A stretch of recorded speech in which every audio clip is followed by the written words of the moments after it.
Nasabat ang 811,840 pesos halaga ng shabu mula sa naarestong individual sa isinagawang Marawi City Police Station buy-bust operation sa Barangay Imi Punod, Marawi City, Lanao del Sur. Nito lamang ika-4 ng Setyembre taong kasalukuyan.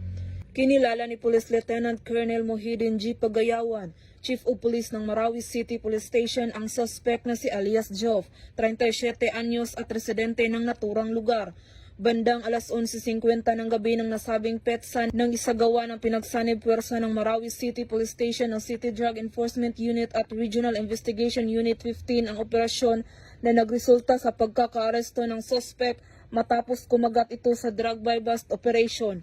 Nakuhanan ang suspect ng isang not-tied transparent plastic bag na naglalaman ng pinaniniwalaang shabu na may bigat na 94.40 gramo na may tinatayang halagang 811,840 pesos, 1,000 peso bill at 99 na pirasong photocopied money na pinaniniwalaang pekeng pera na ginamit bilang buy-bust money.